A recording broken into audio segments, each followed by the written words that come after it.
Class third बच्चों, आज हम जो है आपकी हिंदी लिटरेचर की 4th चैप्टर सच्चा हीरा कहानी को पढ़ेंगे। 4 सहेलियाँ थीं, जया, राधा, लक्ष्मी और माधुरी। यानी कि 4 सहेलियाँ थीं जो आपस में बहुत बातें किया करती थी। उनके क्या नाम थे? जया, राधा, लक्ष्मी और माधुरी। एक ही गांव में रहती थी, यानी वे सब एक ही गांव में रहती थी। खेत खलिहान, पानी, पनघट कहीं ना कहीं मिल ही जाती और जितना समय मिलता बातें करती रहती थी। तो एक शाम इसी प्रकार ये लोग बातें करते करते जा रही थी। चारों सहेलियां अपने अपने घड़े लेकर कुएं पर पहुंची। कुएं की पक्की जगह पर ही बैठकर आपस में इधर उधर की बात करने लगी। तो बातें करते करते उनकी बातें जो है अपने अपने बेटों पर जा पहुंची, यानी सब अपने अपने बेटों के बारे में बताने लगी। जया कहने लगी, भगवान सबको मेरे जैसा ही बेटा दे। मेरा बेटा लाखों में एक है, वह बहुत अच्छा गाता है। उसके गीत को सुनकर कोयल और मैना भी चुप हो जाती है। लोग बड़े चाव से उसका गीत सुनते हैं। सच में मेरा बेटा तो एक अनमोल हीरा है। तो ये किसने बोला? ये सारी बातें जया ने कही। यह सुनकर राधा ने कहा, बहन मैं तो समझती हूँ कि मेरे बेटे की जो बराबरी कोई नहीं कर सकता। अब राधा अपने बेटे की बढ़ाई करने लगी और क्या कहती है? मेरे बेटे की तो बराबरी कोई नहीं कर सकता। वह बहुत ही शक्तिशाली और बहादुर है। वह बड़े बड़े पहलवानों को भी पछाड़ देता है। चोर गुंडे तो उसके नाम से ही डरते हैं। मैं तो भगवान से कहती हूँ कि वह मेरे जैसा बेटा सबको दे। तो ये बात राधा ने अपने बेटे के बारे में कही। नेक्स्ट पेज पे आइए।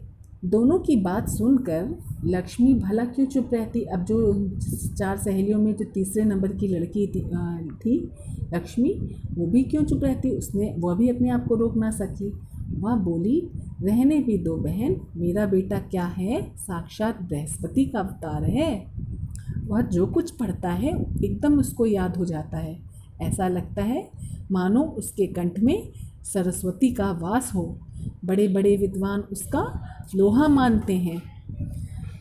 माधुरी चुपचाप बैठी रही। जो चौथी सहेली थी माधुरी, वो चुपचाप बैठी रही। जया ने उसे टोकते हुए कहा, क्यों बहन, तुम क्यों नहीं कुछ बोल रही हो?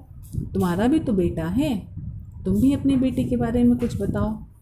माधुरी ने बड़े सहज भाव से कहा, मैं अपने बेटे की क्या प्रशंसा करूं? असल में वह आपके बेटों जैसा तो नहीं है, इसलिए चुप हूँ। जब वे सिर पर घड़े रखकर लौटने लगी, तभी किसी के गीत का मधुर स्वर सुनाई पड़ा उनके कानों में। गीत सुनकर सभी सहेलियां ठिठक गईं। जया को यह समझते देर न लगी कि वह मधुर स्वर उसी के बेटे का है। वह बोल उठी, मेरा हीरा गा रहा है। तुम लोगों ने सुना उसका कंठ कितना मधुर है?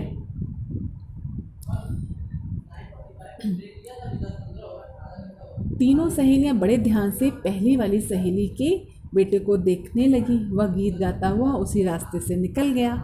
उसने अपनी माँ की ओर कोई भी ध्यान नहीं दिया। अभी पहली सहेली का बेटा थोड़ी दूर ही गया होगा कि एक पहलवान हाथी की भांति कदम रखता हुआ उधर से आता दिखाई दिया। राधा उसे देखकर बड़े ही गर्व से बोली, देखो वह मेरा लाडला बेटा आ रहा है। शक्ति और सामर्थ्य में इसकी बराबरी कौन कर सकता है? वह बातें कर ही रही थी कि उसका बेटा भी उसकी ओर ध्यान दिए बिना बगैर ही निकल गया। यानी ये दोनों बच्चे अपने माँ को देखे बिना माँ की ओर देख कर भी उनकी ओर उन्होंने ध्यान नहीं दिया और अपना चलते बने। थोड़ी ही देर में लक्ष्मी का बेटा भी कुछ संस्कृत के श्लोक बोलता हुआ उधर से निकला।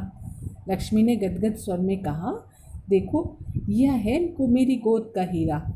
उसका बेटा भी माँ की ओर देखे बिना आगे निकल गया। संयोग की बात है कि माधुरी का बेटा भी उधर ही से निकल रहा था। वह बहुत ही सीधा साधा और सरल प्रकृति का लग रहा था। उसे देखकर माधुरी ने कहा, बहन मेरा बेटा है, यह तो मेरा बेटा है। तब तक उसका बेटा पास आ गया। अपनी माँ को देखकर वह रुक गया और बोला, माँ लाओ मैं तुम्हारा घड़ा घर तक पहुँचा दूँ। उसकी माँ ने मना करते हुए कहा, तू जा, मैं घड़ा स्वयं लेकर चली जाऊँगी। माँ के मना करने पर भी उसने माँ के सिर से पानी का घड़ा उतारकर अपने सिर पर रख लिया और घर की ओर चल पड़ा। तीनों सहेलियां बड़े ही आश्चर्य से माधुरी के बेटों को देखती रह गईं। एक वृद्ध महिला बहुत ही देर से इन सभी की बातें सुन रही थी और वह इनके बेटों को भी देख चुकी थी।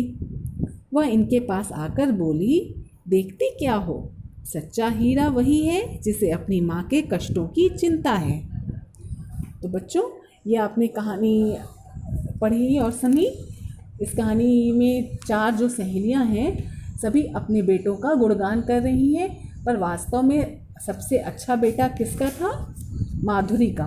माधुरी का जो बेटा था उसने अपनी माँ को सहायता करने के लिए या किसी भी स्थिति में उसको निरादर नहीं किया, ना उसका निरादर किया और ना ही उसको अनदेखा किया। उसे अपनी जगह पे जैसे ही उसने अपनी माँ के सर पे घड़ा देखा कि वो माँ उसका इतना भारी घड़ा लिए जा रही है, तो क्यों ना मैं अपनी माँ की सहायता करूं, ये सोचकर उसने अपनी माँ के सर से घड़ा उठाकर अपने सर पे रखकर उसको घर तक पहुंचाया। तो इस प्रकार यह कहानी 4 सहेलियों की है जो अपने बेटों का गुणगान करती हैं। और जब इस बात का निर्णय करने का समय आता है कि सबसे अच्छा बेटा किसका है, तो हमें अंततः पता चलता है कि माधुरी का जो बेटा है वह सबसे सरल और अच्छी प्रकृति का और सबसे गुणवान बेटा है। ओके, तो उसके शब्दार्थ भी देख लेते हैं।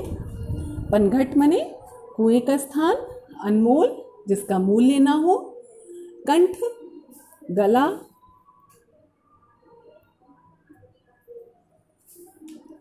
प्रशंसा पढ़ाई, गर्व घमंड, गदगद बहुत ज़्यादा खुश, चाव शौक साक्षात जो सामने हो, सहज आसानी से, भांति तरह सामर्थ्य शक्ति संयोग भाग्य।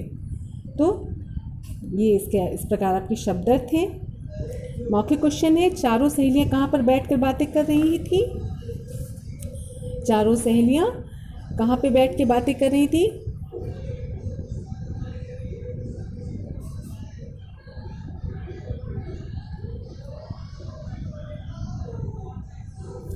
चारों सहेलियां खेत खलियान पानी पनघट जहाँ कहीं भी मिल जाती वहीं पर वो बातें करने लगती थी। लक्ष्मी का बेटा क्या बोलता हुआ आगे बाहर चला जा रहा था? लक्ष्मी का बेटा जो है कुछ श्लोक और कंठस्थ करके बोलते हुए जा रहा था। सच्चा हीरा कौन है? सच्चा हीरा वही है जिसे अपनी माँ के कष्टों की चिंता है। इस प्रकार ये आपके मौखिक यानी ओरल क्वेश्चंस हैं और बाकी के क्वेश्चंस हम बाद में डिस्कस करेंगे।